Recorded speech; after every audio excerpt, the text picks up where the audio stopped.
Sedangkan orang kalau mau naik level ke level berikutnya, dia harus punya kemampuan menganalisa.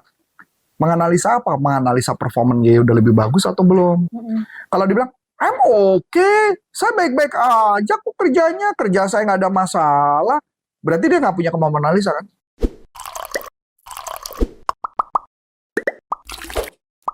Sebelum Anda lanjut nonton video ini, silakan Anda subscribe, like, dan share kepada teman-teman Anda sehingga channel ini bisa bertumbuh. Halo NLPers, balik lagi sama aku Aulia di YouTube channel Coach Antoni Syarif yang akan membahas seputar NLP untuk bisnis.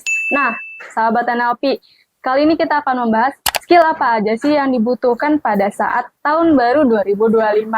Penasaran kan? Yuk langsung aja kita bahas dengan Coach Arif. Halo Coach. Halo. Ya, apa kabar Coach? Baik. Alhamdulillah.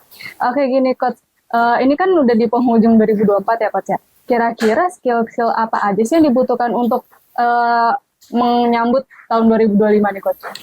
Dalam dunia bisnis ada beberapa skill khususnya berkaitan dengan perkembangan teknologi. Jadi beberapa skill kalau kita tidak beradaptasi dengan baik, maka dinyatakan mungkin tahun depan kita pun juga akan punah. Kenapa? Karena skill itu makin lama akan makin mumpuni. Waktu dulu mungkin kalau saya ngelihat contoh ya, mungkin kita akan menganggap AI itu menjadi sebuah ancaman atau bahaya buat orang pekerja. Tetapi setiap saya makin ke sini, saya menemukan AI itu sebenarnya bukanlah ancaman, tetapi AI itu seperti kayak ngebantu tugas kita. Kalau kita bicara dengan teknologi per hari ini gitu ya, sebenarnya lebih ngebantu kita untuk mempercepat proses. Jadi makanya kalau saya bilang kemampuan apa yang dibutuhkan adalah kemampuan belajar aktif. Aktif belajar, selalu mau belajar untuk tahun depan. Khususnya tentang teknologi. Kenapa saya mengatakan gini? Kalau dulu misalkan saya ambil contoh, kalau saya mau mencari riset, saya mau mencari data, saya pasti kan mencari di Google. Dan Google tuh datanya banyak banget. Ya, tapi data banyak itu harus saya baca satu-satu. Kemudian saya kumpulkan bahannya, kemudian baru saya kompilasi. Sedangkan dengan AI sekarang lebih cepat lagi. Yaitu adalah dengan kemampuan AI, saya mencari data, dan AI langsung sudah merangkum dan termasuk memberikan, ini diambil dari mana-mana saja. Oh, sumbernya. Sumbernya. Jadi, kesimpulannya yang kerjanya saya dulu membaca, mengambil data, kemudian mencocokkan, sekarang sudah dikerjakan AI. Bahkan dengan menariknya saya cukup hanya memberikan perintah tertentu pada AI bisa memberikan 10 data sekaligus saat bersamaan dengan sudah ada rangkuman. Walaupun saya menemukan ada beberapa data yang saya coba cari di AI tidak bisa persis akan menebaknya. Jadi memang harus punya kemampuan bahwa kitanya pinter juga. Saya paling gampang ini contoh deh. Saya kemarin persis lah. Saya tuh iseng. Saya ada satu tokoh terkenal di dunia fashion. Oke. Kemudian saya tahu dia punya anak, tapi saya nggak tahu istrinya. Penasaran dong saya pengen cari tahu dong siapa istrinya.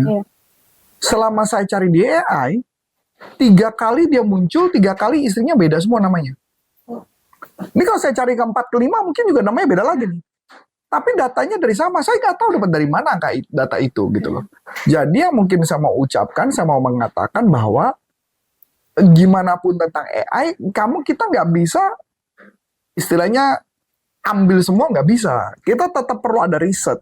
Kita perlu melakukan analisa. Ini masuk akal atau tidak masuk akal.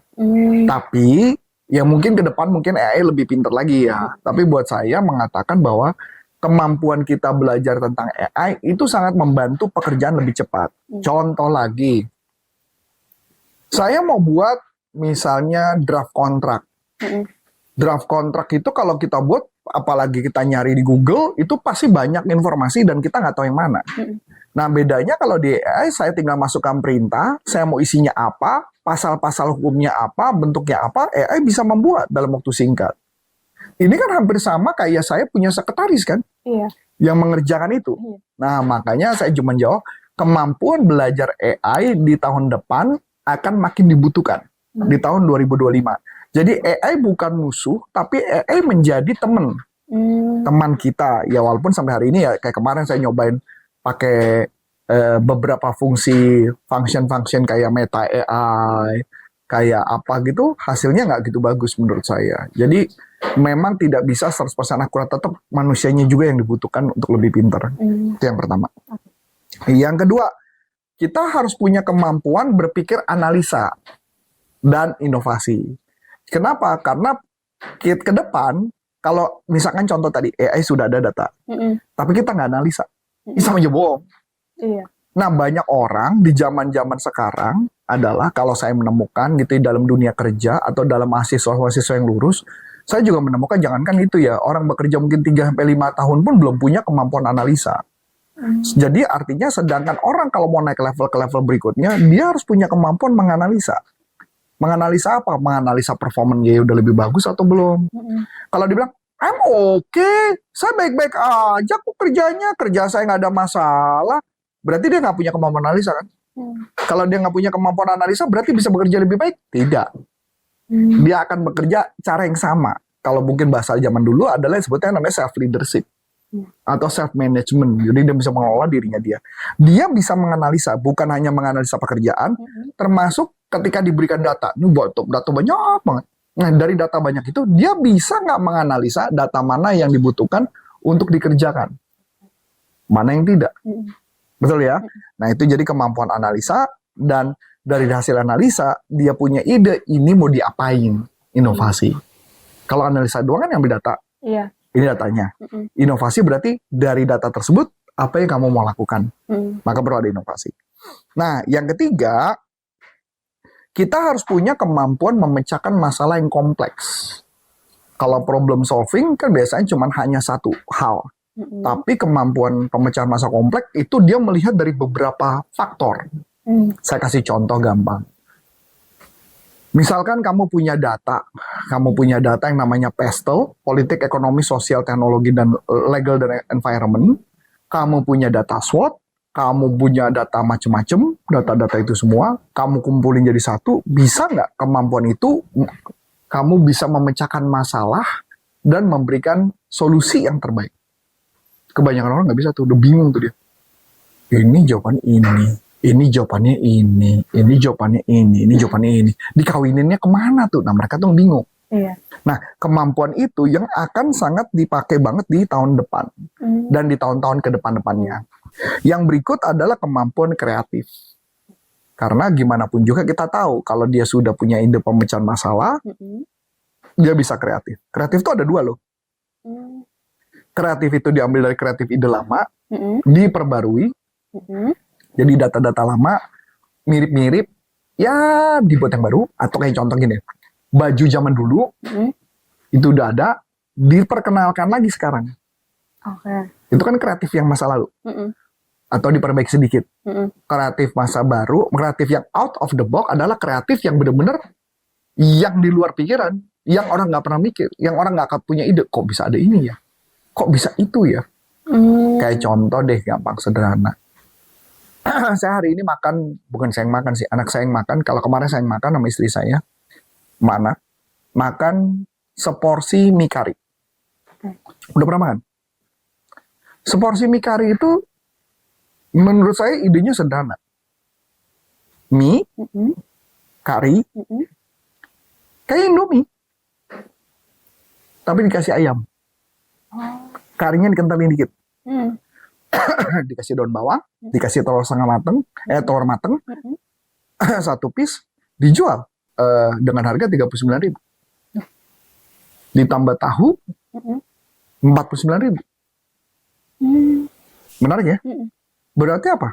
Idenya? Ide baru apa ide lama? Ide lama. Iya, ide lama.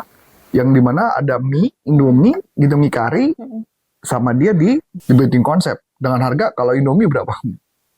4.000 lah Pak. 4.000 lah ya, kalau udah dimasak 15 lah. Boleh loh. Ya tambah-tambah ayam lah. Ya 20 dong. Iya. Tapi ini kan jadi 2 kali lipat. Ya. Tahunya bukan tahu biasa, tahu yang coklat itu. Tahu coklat yang digoreng itu. Dicemplung gitu dong, udah selesai. Sama kan mirip kayak opor ya. Opor kan tahu juga kan, tahu coklat kan. Tahu coklat. Iya benar. Iya nggak? Hmm. Nah itu maksudnya ide kreatif itu. Dan tahu nggak cabangnya banyak loh. Hmm. Bukan satu loh, banyak loh di Jakarta. Udah pecinta mie semua ya. Nah ya pertanyaan yang menarik adalah anak saya suka kan gitu loh. Tapi kan ya kalau saya ya oke lah. Ya maksudnya ciri khas berbeda lah gitu ya. Sampai anak saya tuh suka banget dengan mie kari tapi yang sedap, mie sedap. Mie sedap tuh lebih kacau lagi loh. Kacau itu pengertiannya karinya lebih tajam. Iya. Waduh, itu anak saya suka banget. Saya makan, saya nggak cocok gitu. Terlalu over gitu karinya. Tapi dia jadi antara Indomie sama mie kari, dia di tengah-tengah gitu loh. Taste-nya rasanya. Nah, ide kreatif kan? Tapi pertanyaan, apakah kreatif lama, kreatif baru? Kreatif lama. Kreatif lama. Bukan kreatif baru. Hanya ditambahin sedikit lah gitu.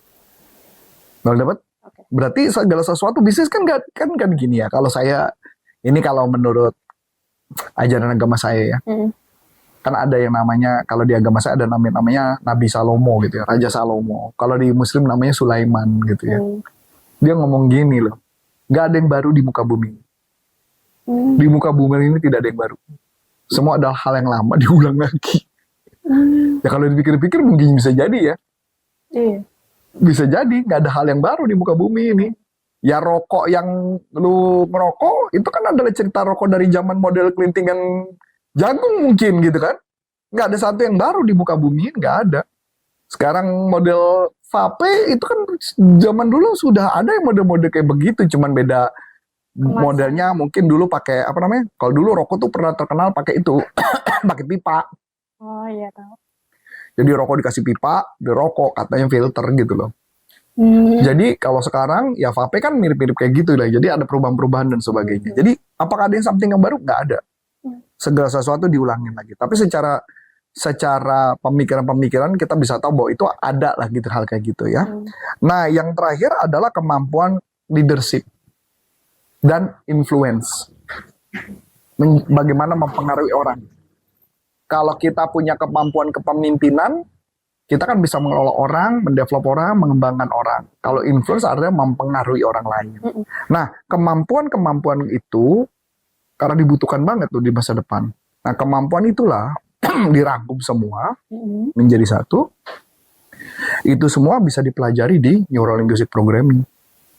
Wah, menarik tuh, Coach. Iya, jadi berkaitan dengan analisa, berkaitan dengan pembelajaran aktif, berkaitan dengan pemecahan masalah, creativity, leadership, dan sebagainya, itu bisa dipelajari dengan NLP. Karena Neuro Linguistic Programming mempunyai ilmu-ilmu itu semua, bagaimana mendevelop orang, mengembangkan orang, dan bagaimana punya perpikiran ide kreatif, dan punya ide yang cemerlang untuk bisa dilakukan. Jadi pada dasarnya, itu yang akan kita lihat di masa depan tahun 2025 dan seterusnya akan makin heboh, makin berkembang lebih luar biasa. Menarik nih teman-teman. Jadi buat teman-teman nih yang ingin memperdalam ilmu NLP yang sudah disebutkan oleh Coach Arif nih, boleh langsung hubungi yang ada di kolom deskripsi atau langsung aja komentar di bawah ini ya. Mungkin cukup sekian dari aku, Aulia. Dan saya Coach Antoni Sarif mengucapkan terima kasih, sukses buat Anda dan sampai jumpa NLP for Business untuk Indonesia. Bye-bye.